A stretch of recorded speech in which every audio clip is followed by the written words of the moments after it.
Olá, meus queridos alunos, tudo bem com vocês?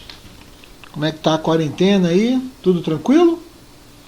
Muito bem, meus queridos, dando continuidade às nossas aulas de filosofia do direito, que infelizmente por força maior não podem acontecer de forma presencial, né? Vamos começar a discutir, a debater sobre grandes filósofos e pensadores que influenciaram a filosofia do direito. E dentro disso, o nosso homenageado de hoje será São Tomás de Aquino, correto? Não custa lembrar que a filosofia é uma palavra grega que significa amor e sabedoria. Nós já discutimos isso em sala de aula, mas é bom lembrar. E consiste no estudo de problemas fundamentais relacionados à existência e ao conhecimento, à verdade e aos valores morais e estéticos, à mente e à linguagem. Portanto, meus queridos, quando nós estudamos filosofia do direito, especificamente no direito, junto com a filosofia, uma vez que a filosofia atua em todos os segmentos da sociedade, a filosofia no direito ela é um campo de investigação filosófica que tem por objeto direto com o intuito de obter decisões mais justas.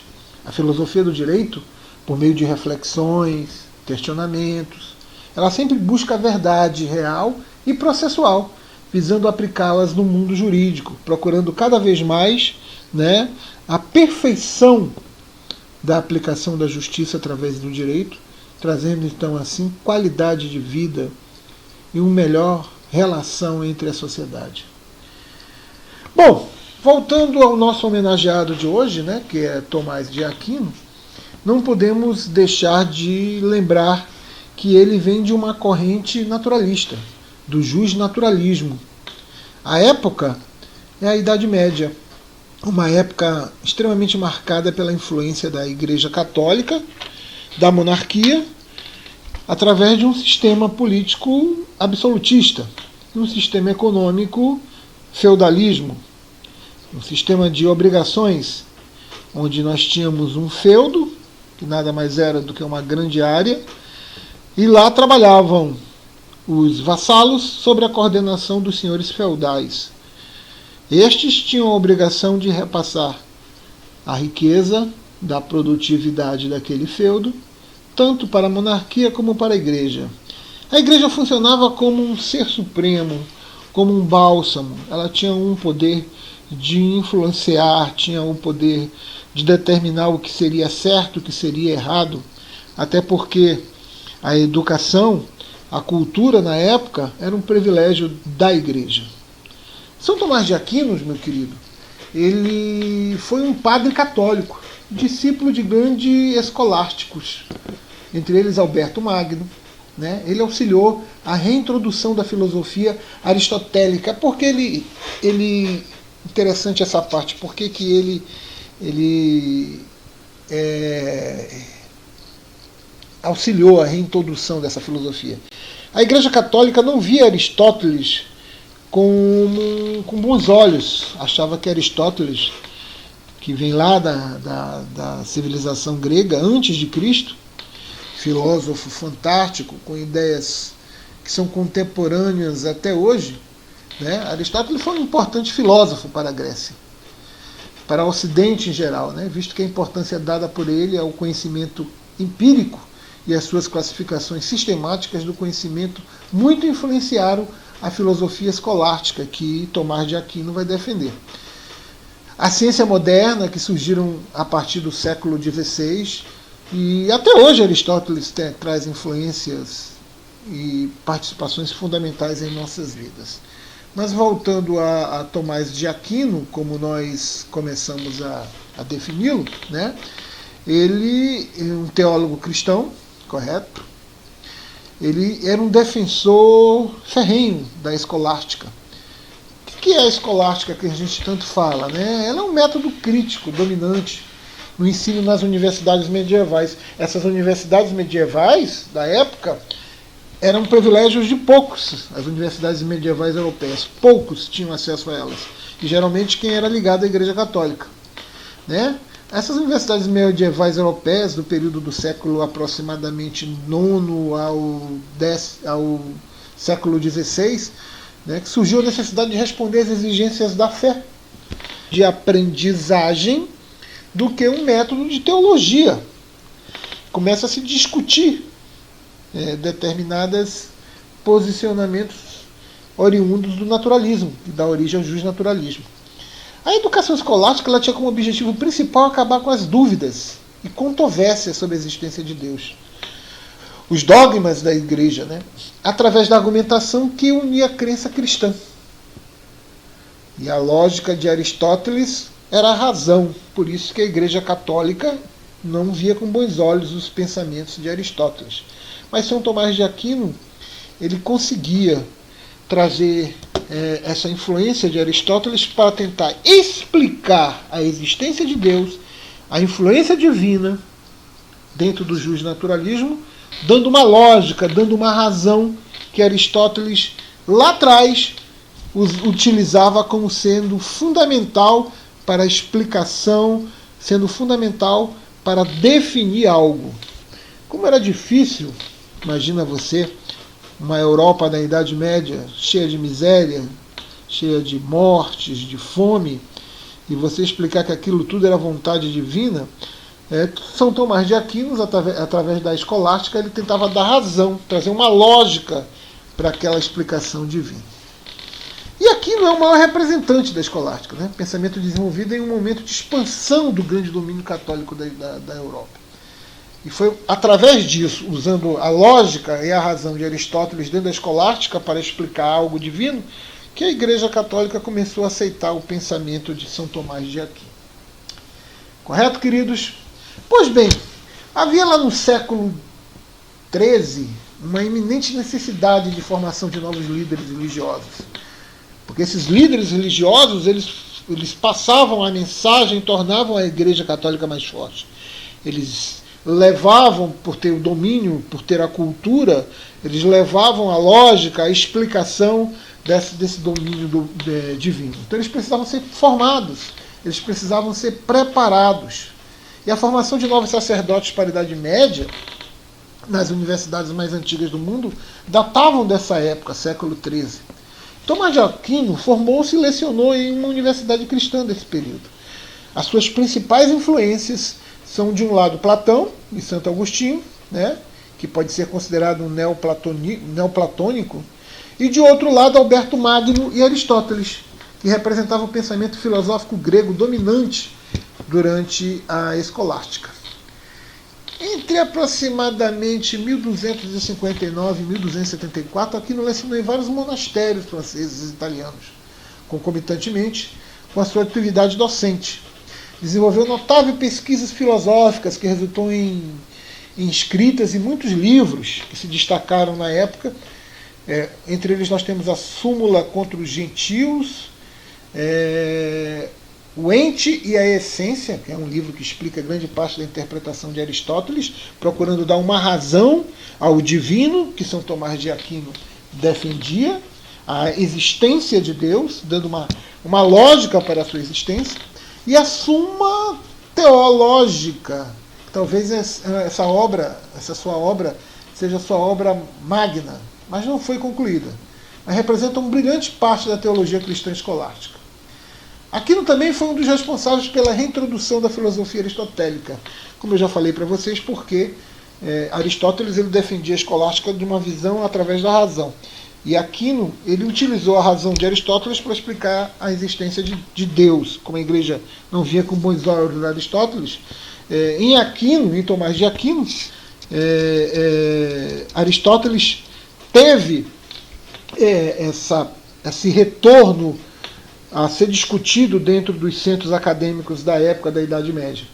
E a igreja, que via antigamente os seus pensamentos baseados na razão não com bons olhos, começou a perceber que Aristóteles, através da sua teologia, da sua teoria da razão, poderia dar sentido ao que São Tomás de Aquino queria provar, a existência de Deus e o significado para toda aquela situação. Por que a Igreja Católica da época dominava, por que que as leis vinham do divino, por que as leis vinham do natural, por que que as leis vinham dos hábitos, dos costumes, que era o justnaturalismo, que era muito praticado na época e até hoje é adotado em alguns segmentos. Correto? Um outro pensador da época que também podemos lembrar é Santo Agostinho versus São Tomás de Aquino. Você vai ver aí que nós teremos linhas de pensamentos um pouco divergentes, né? Na linha de pensamento de Santo Agostinho girava em torno do dualismo, que era uma herança de Platão e dos maniqueístas, esta é a pronúncia correta. Os maniqueístas orientais, bem e mal, o dualismo, né? Corpo e espírito eram totalmente separados. O filósofo Santo Agostinho condenava os pecados da carne e alegava que a fé era essencial para a vida. Segundo ele mesmo, seguia uma lógica: primeiro eu creio, depois eu explico. Já São Tomás de Aquino ia na contramão de Santo Agostinho, colocando a razão em primeiro lugar. Lembra de Aristóteles, que defendia a questão da razão, e São Tomás de Aquino vai lá e pega essa teoria de Aristóteles para explicar a existência de Deus? Pois bem, nessa vertente de São Tomás de Aquino, quando ele vai na contramão de Santo Agostinho, colocando a razão em primeiro lugar, tentava até mesmo explicar a fé por meios racionais, alegando que podia provar a existência de Deus, argumentava que tudo estava em movimento, e todo movimento é causado por alguém. Desse modo é preciso que haja uma causa inicial, um primeiro motor, como chamava. Além disso, constatou que é preciso que haja um Deus para que o universo seja tão perfeito e tenha essa harmonia. Então ele tentava trazer uma justificativa, uma explicação que ia na contramão de Santo Agostinho, que tinha a tese lógica: primeiro eu creio, depois eu explico, né? Já São Tomás de Aquino, ele explicava para que pudesse crer.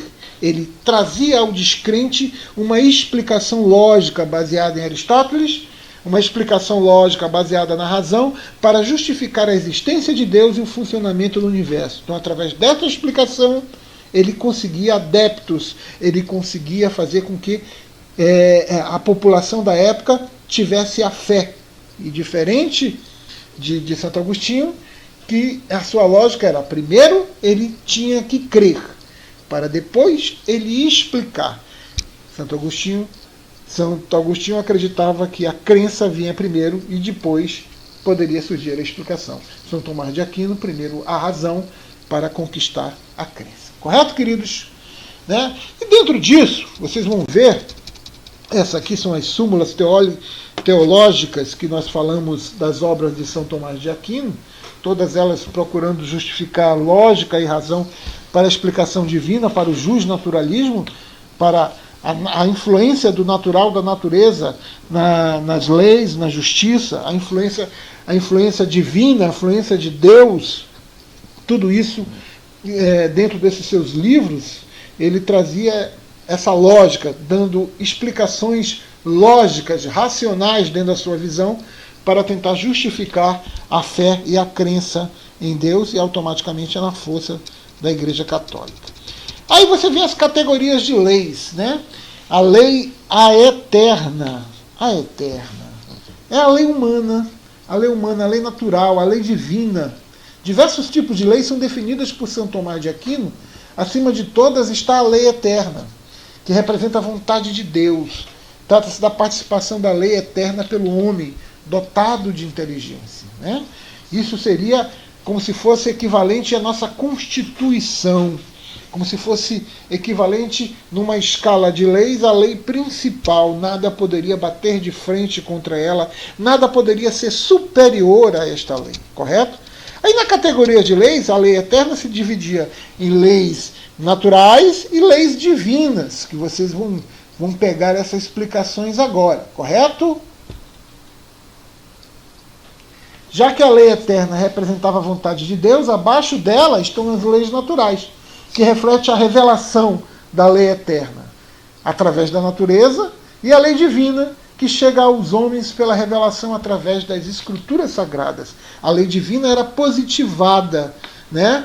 A lei natural era a influência da natureza que ficava sobre o poder de Deus, que vinha da lei eterna. Então a lei eterna, a Constituição, praticamente, a lei maior de todas, influenciava a natureza. E essas influências da vontade de Deus e da natureza eram positivadas através das leis divinas, que as leis divinas nada mais eram, correto, do que a lei que chegava aos homens pela revelação através das escrituras sagradas. Perfeito, senhores? Muito bem, então dentro dessas categorias de leis, querido, leis eternas, leis naturais, leis divinas e a lei humana, você vai nos trazer a realidade de hoje, que justifica, por exemplo, a Constituição, as leis federais, leis estaduais, leis municipais. Existe uma hierarquia. A lei maior influencia a menor. E não há a possibilidade, por exemplo, de uma lei que está abaixo dessa hierarquia ir de encontro, por exemplo, à Constituição. Nós temos defesa para isso, né? Nós temos a DIN, por exemplo, que é o ato direto de inconstitucionalidade, quando uma lei é criada e ela fere a Constituição. Então, naquela época, dentro da visão de São Tomás Aquino, vocês irão perceber que a lei eterna, a lei divina, era a lei de Deus, era a vontade de Deus que influenciava a natureza, correto? Que era a lei natural, e ela se mostrava para chegar às leis dos homens e assim ser positivada através das Escrituras. Muito bem, querido. Dentro disso, nós temos também a participação importante de Tomás de Aquino no estado de justiça. Como é que ele se posiciona? Em fase de conceitos éticos, para afirmar que a justiça, naquela época, né, é uma virtude. Assim, em sua Suma Teológica, aborda a assertiva dos especialistas do direito, que afirmam que a justiça, como ele mesmo falava, é uma constante e perpétua vontade de dar a cada um o seu direito.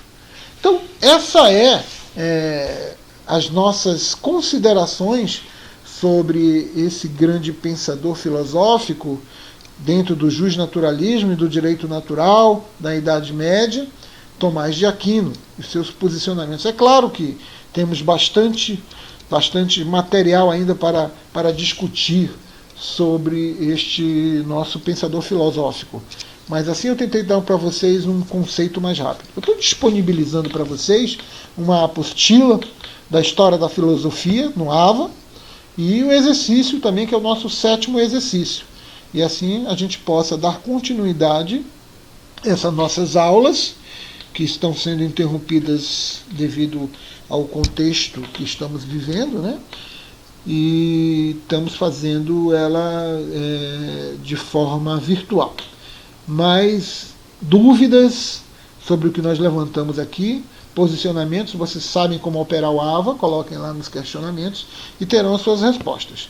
Não esqueçam, meus amados, de fazer o exercício, utilizem a apostila que eu deixei lá, e assim a gente vai tocando a vida.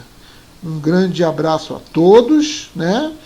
Boa quarentena, logo logo tudo isso acaba e vamos nos encontrar e discutir pessoalmente pontos relacionados a essa filosofia do direito, a fantástica filosofia do direito.